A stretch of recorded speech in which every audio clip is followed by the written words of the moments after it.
The parent-teacher assembly at Westbrook International School was anything but ordinary. Tucked on the summit of a pristine hill in San Francisco, the school was a monument to privilege, framed by sweeping glass panels and manicured gardens. With an annual tuition of $80,000, it was a magnet for tech billionaires, financial giants, and families carrying the weight of legacy. Their children were chauffeured in Teslas and Bentleys. Their mothers floated in silk gowns, clutching Hermes bags and sipping sparkling water from crystal flutes beneath grand chandeliers. It was more fashion runway than academic meeting. Amidst the hush of whispered gossip and clinking jewelry, a woman named Grace Alston stepped quietly through the double doors. She wore a crisp, white cotton blouse tucked into simple charcoal trousers, her hair pinned back in a clean bun. Her shoes were flat, worn at the edges, but polished. In her hand, she held a weathered leather notebook and an old iPhone, its case chipped but clean. No jewelry, no perfume. Just poised at a T-32, Grace possessed an understated grace. Emerald eyes, gentle but resilient, and a posture that conveyed both kindness and resolve. She was the daughter of a retired librarian and a carpenter, raised in a modest bungalow in Oakland. What few knew, however, was that Grace was also the wife of Oliver Alston, founder of Novosphere Technologies, a tech empire valued at over $10 billion. Oliver's $200 million donation had quietly funded Westbrook's new library and science wing. Grace chose anonymity. She taught art part-time and focused on raising their daughter, Ava, with values rooted in empathy and strength. She walked into the auditorium that day simply to meet with Ava's teachers, unaware that her presence would unravel the school's polished facade. The meeting had already begun when Grace found a seat in the back row. Around her, the room pulsed with couture and condescension. One woman, Sabrina Wells, a hedge fund mogul's wife, sneered openly. "Did she borrow those shoes from the janitor's closet?" she asked, her voice sharp enough to cut through the velvet drapes. Another mother, Bianca Storm, cloaked in Gucci, tossed a napkin toward Grace. "Use this for your next job application." Laughter erupted. Phones recorded, photos snapped. Grace's entrance was posted on the Westbrook Elite group chat within minutes. Captioned mockingly, *scholarship surprise. Others joined. Cynthia Hart, CEO of a luxury lifestyle brand, remarked, "She must have wandered into the wrong room." Cafeteria is that way. Grace sat still, her notebook perched on her lap, her eyes scanning the room but never flinching. Each insult landed like a slap, yet her composure held. She jotted notes calmly as if nothing around her registered. The cruelty wasn't limited to parents. Tara Monroe, a counselor stationed by the stage, lifted a folded program and said, "What's this?" Her cleaning schedule.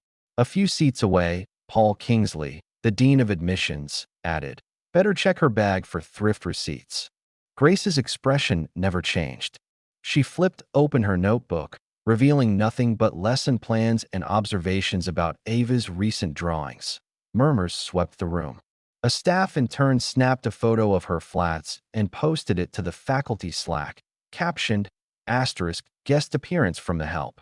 The image leaked to a gossip blog, and the comments were swift. Embarrassing. What is she doing here? Grace didn't budge. Her silence was defiant. From the stage, Ava's homeroom teacher, Ms. Meredith Langley, cleared her throat. With a poised expression, she said, "We do have a concern. Ava has been crying often and seems withdrawn. She disrupts the class frequently." The room nodded in collective approval. Sabrina whispered, "Typical."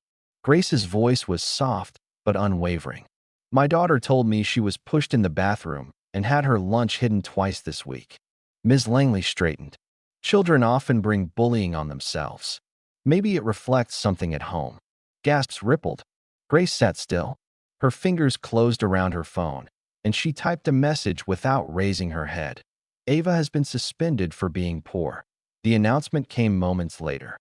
Due to multiple disruptions, Langley continued, "We've decided to suspend Ava for 3 days." Applause, muted but present, followed. Sabrina smirked. Good call.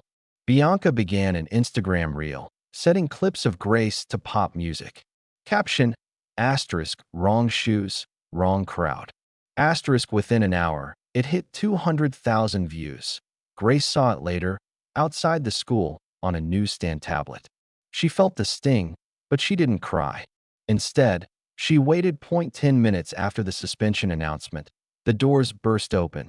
Oliver Alston entered. He was tall, poised, dressed in tailored gray. His face, known in tech circles and magazine covers, was impassive. As he walked toward Grace, the auditorium fell into a stunned hush. He gently placed a hand on her shoulder. Apologies for the delay, he said. I'm Ava's father, and the man who funded this entire wing. Gasps. Eyes widened. From his leather case, he produced a USB drive and handed it to the principal, Dr. Elaine Cartwright.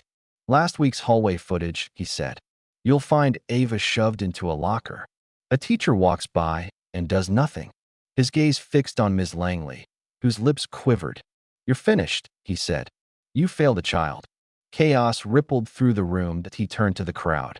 Effective immediately, Novosphere is reviewing all donations to Westbrook, starting with families who participated in today's humiliation. Within days, the fallout began. Sabrina's social platform collapsed. Her partnerships with luxury brands vanished. Her home listed for sale. Bianca's real estate empire tanked. Her yacht repossessed. Her Instagram stripped. Cynthia's brand faced boycotts. Her board seat revoked. A mess. Langley lost her license. Tara Monroe and Paul Kingsley faced legal scrutiny. Westbrook's prestige evaporated. Its endowment shattered. Its board resigned. The school was handed over to a public trust. The footage leaked. It hit 5 million views. Hashtags trended. Hashtag protect Ava. Hashtag Grace Alston won. Hashtag Westbrook exposed. Grace, meanwhile, returned to Oakland. From a renovated arts center, she launched the Alston Foundation, focusing on equity in education and anti-bullying programs. Its first gala raised $15 million. Vogue published a photo of Grace, her cotton shirt labeled the look of integrity. She never sought fame, only justice. Months later, at the foundation's second gala, a little girl hugged Grace and whispered, "Thank you for saving kids like me." Grace smiled. Her emerald eyes glowed. She had rewritten the rules. No apologies asked. Only change demanded. And the world listened. Clara Alston didn't just walk into a room that day. She changed it forever.